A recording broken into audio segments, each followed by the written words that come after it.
2 state championships there. Let 2 slip away. He had a second and a third. Got beat by dadgum Bernalillo both times. After Lovington, he came here, got his first and only 4A job that he wanted for so long. Came to Farmington, fell in love with the people, the kids, and was here for 22 years, I believe. 2 state champions in 1982, 86, and several state tournament appearances. Lost the one in 2003 to I don't know, there's a town out west that beat him, Kirtland Central. That was a tough one. You're right. But at least we kept it in the family. So he left, retired in 03, decided to move with Patsy, his wife at the time, to Ruidoso, where he loved to be, and spent a few years there just kind of playing golf and fishing, going to the horse races. He loved the horse races.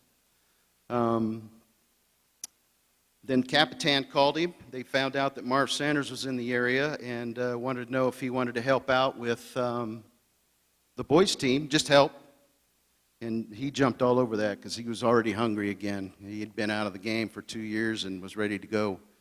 So he went and helped them for a couple of years. The girls' job opened up. They asked him if he wanted. He said, I've never coached girls' basketball, but hey, why not? Took him to the state tournament, first time in 16 years. He was with the girls, I want to say 3 years. Then, the boys' job opened up, and he coached the boys for 2 or 3 years, had some success. And the drive from Ruidoso to Capitan, especially in the wintertime, started to wear on him, so he hung up his whistle. And that was a tough time for him, but he thought it was the right decision. 50 years of coaching. 50 years.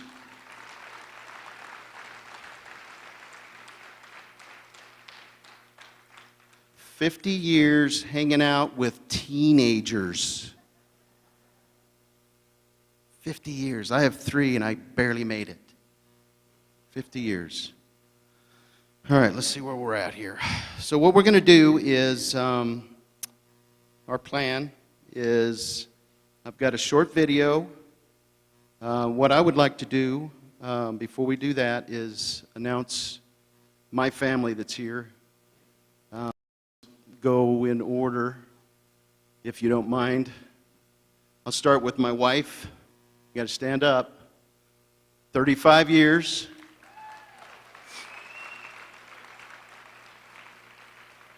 She has horrible vision, is a horrible judge of character. That's why I'm still here. She's been out of my league from day one. She's worked really, really hard on this to get this going, and I appreciate it. Thank you. My daughter, Emily. Just graduated college, University of North Texas. Woohoo! No more checks. Tracy Hansen, she's part of the family. My dad's youngest sister, my Aunt Kay, who I love dearly. Her husband, Marv Davis, my uncle. My sister-in-law, Cindy Burhost. My mother-in-law, Linda Hitchcock. Nicole Hitchcock, my sister-in-law. Randy Hitchcock, Farmington graduate. Cindy was a Farmington graduate. Tylen Burhost, Farmington graduate. And there's some people that aren't here. My grandson. Where are my boys at? Oh, there's my son, Nathan. And my son. So I'm missing my grandson. He's 3, and he's awesome. He got sick right before we got ready to leave, like kids do. Missing my two daughter-in-laws, they weren't able to make it. Missing my Aunt Connie, love her, wish she could have come. But this is it's my dad's legacy.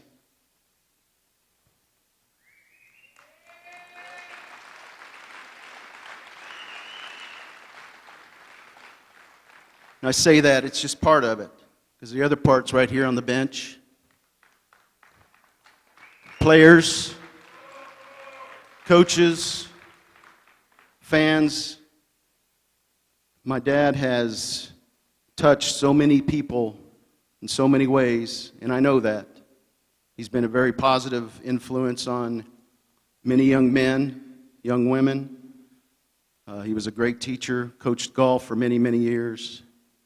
And, he always wanted to improve, wanted to be better all the time. Wasn't afraid to steal something from some other coach to be better, to make his teams better. It's like his golf swing. Anybody play golf with my dad, if he'd shank one, what would he say? Ah, hell, I was trying something. He's always trying something. I'm like, no, Dad, that's the same swing you had in 1972 at Scott Park in Silver City. Same swing. Okay, so what we want to do is I've got representatives from all four of his state championship teams that are going to speak. We talk about legacy. I say this guy's a legacy for my dad. Jay Collins, a lot of you know Jay. He was head coach here from 18 and 19. He's coaching at Northwestern College up in Wyoming, junior college. He really, really, really wanted to be here, but obviously he's working, so we'll cut him a break. But we can play his tape, please. Hey everyone, Jay Collins here. Just want to say thank you for allowing me to say a few words about Coach Sanders and the impact he's had on my life, and obviously a lot of student athletes and in every regard at Farmington High School. But before I talk about Coach, I just want to tell a quick story about the worst beating I've ever taken in a one-on-one game. So as maybe some of you know, I was fortunate enough to play at a fairly high level. I played Division I, I played professionally. I had a lot of one-on-one games. Won some, lost some. Played guys like Andre Miller, Smush Parker, who both started in the NBA. And they both beat me, but no one has ever beat me as bad as Mike Sanders. It was a summer between my sophomore and junior year, and I was feeling pretty good about myself. I'd made all district. Went in the gym, was working on double crossover moves and between the legs and this and that. And Mike Sanders walked in and said, "Hey, you want to play one-on-one?" I said, "Yeah." I was feeling good about myself. I thought, hey, I'm want to prove something to one of the previous legends. Well, I don't think he warmed up, but I know he beat me like 21-2 or something. And as many of you here in attendance watching from wherever know, from 8 to 10 in the mornings was skill time. During my era there, it was held at Hermosa High School, and Coach would show up. And 8 to 9 was his time. We worked on fundamentals, the drag step, the rocker step, coming to a stop, up and under, and that's what he just tortured me with. I mean, there was no double crossover. There was no Timmy Hardaway two-step. He came to stops. He shot faked. He drag stepped, and just annihilated me. And I during that game, I just felt like, wow, this is why Coach Sanders teaches us this. And and I will say it was disrespectful, Mike, but the very last point, he shot faked. I went for it. And he throws the ball at the back of my head, bounces it off, he catches it and scores, and says, "I don't want my dad to lose a state championship because you can't stay on the floor." So I learned lessons from both Sanders, obviously. So it was humbling, and from that day, not that I needed more assurance that Coach knew what he was doing, but I realized very quickly that the fundamentals were going to get me a lot farther than the double crossovers and whatnot. But on to Coach Sanders. As I'm sure people are going to say and have said, that there was just an aura about Coach. And I'll tell you, the first time I ever was in his presence was when I was finally old enough to go to Farmington High School summer camp. Fourth grader, was in the stand, being a fourth grader, everyone's having fun, yelling, talking. But when he walked in the gym, everyone, even little kids, got quiet because they knew they were in the presence of someone special. And I'll never forget watching, as camp started, he put on a video of Rob Robbins leading the Farm Scorpions to another state championship, and thinking, man, I got to do that. I got to do that. And from then on, obviously, we never missed a Farmington camp. Farmington High School camp was a necessity when you went there, and didn't miss a camp, didn't miss morning sessions, and it was because of the work ethic that Coach Sanders instilled in people. So being in his presence was just something incredible. That experience was great, and then I'll never forget the first time when I finally made it to high school as a sophomore. Back then, I was only 10, 11, 12, and starting my first game, and him kind of pulling me aside and being like, hey, you're ready for this. And because of his confidence in me, I felt confident going into that game. Just the impact that he could make just with a look. When I went on to college, I had coaches that were a lot more vocal about their criticism, but I remember my parents asking me about, hey, when your coach yells at you and calls you a name or something, does that affect you? No, because anyone who's been stopped by Coach Sanders in the middle of a practice and given the look, that's way worse. So, what he was able to do at Farmington High School is just incredible. Not only just the wins and losses, of course, but his impact on how you conducted yourself as a person. I mean, you knew right away if you weren't a good person, you weren't going to be on the team. My sophomore year, I had a disagreement with a teacher, and I remember being in ISS for one day. Only time I got in trouble, but and him walking by and just he popped in and said, do you want to be a part of this program? I said, absolutely, Coach. I said, well, if I see you in here again, that might not be a possibility. So it was just another reminder of what you had to do to be successful. And I've tried to instill that in my program. I've stolen a lot from Coach Sanders. Again, people that are watching this, you'll remember Mob On, Mob Off. We run both of those. And I don't know if everyone remembers this. I think everyone did. But when we broke a huddle, we asked the question, how, and meaning how we're going to get this done. And the answer was together. I don't know if you guys can read my shirt, but we say how, and we say together. So, and the last thing I'll say is, like I said, I've stolen so much from Coach Sanders, how he approaches practice, his professionalism, tried to, his care for his players. And I guess I have to admit, I did steal one more thing. That's this chair.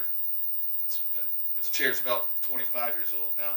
I stole it after I graduated, but hope I'm forgiven for that.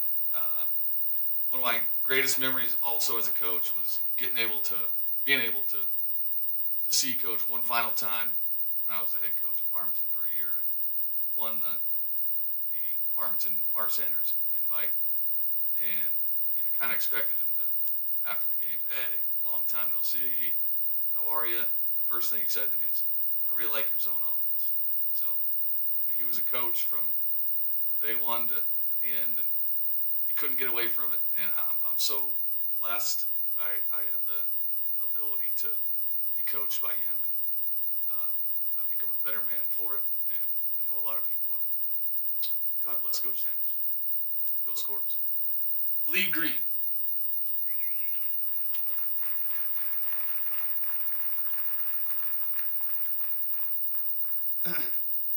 Thanks, Jay. So we've got kind of a special guest. Marty Seiss is probably the premier high school basketball historian in New Mexico. So much so that, and he's a huge fan, that he was going to write a book. So he started 2 years ago. And that book has turned into 2 books because there's so much stuff. Marty was the president of the New Mexico Sports Hall of Fame, and my dad was a part of that, and I appreciate that. So without further ado, Mr. Marty Seiss.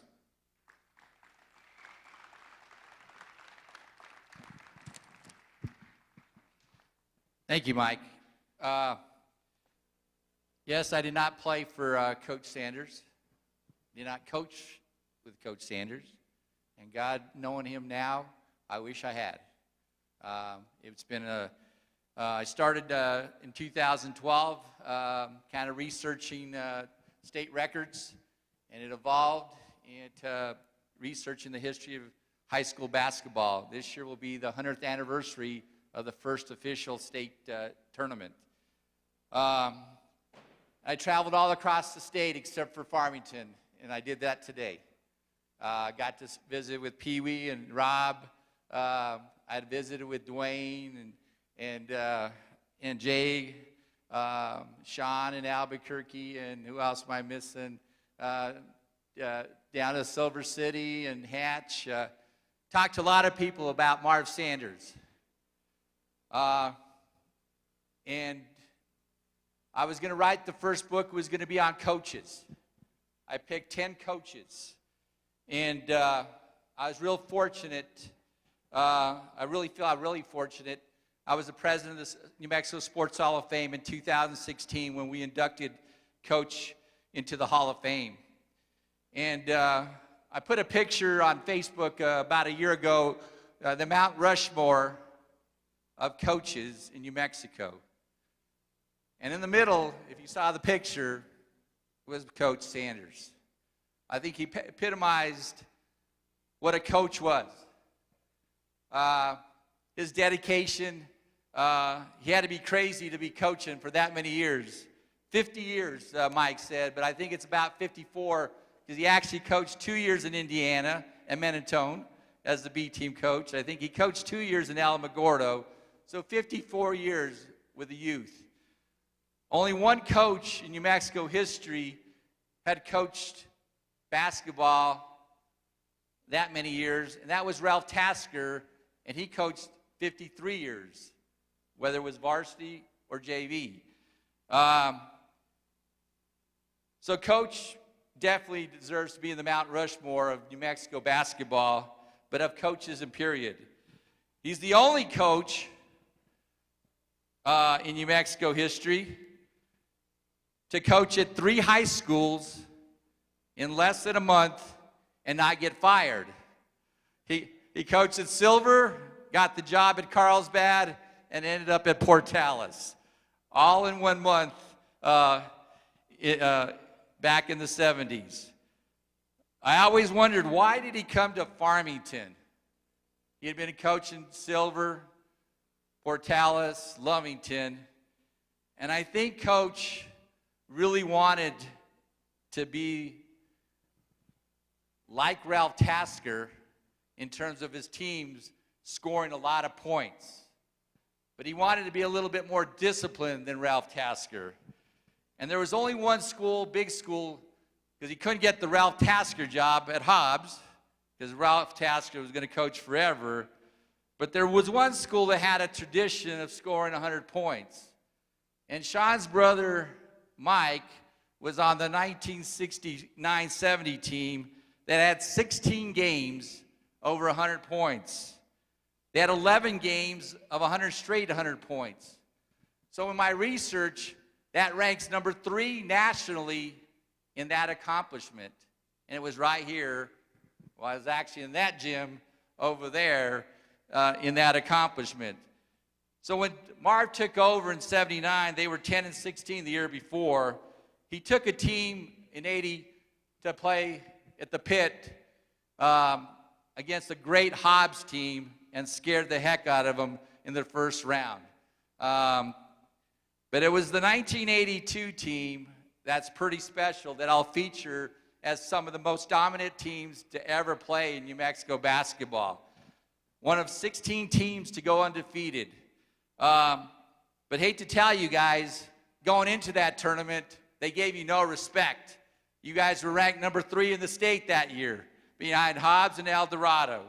But you guys went in there, and I think you epitomized what Coach Sanders was all about. Discipline and playing hard for 32 minutes. And beat, in my opinion, the best Final Four ever in the history of New Mexico basketball.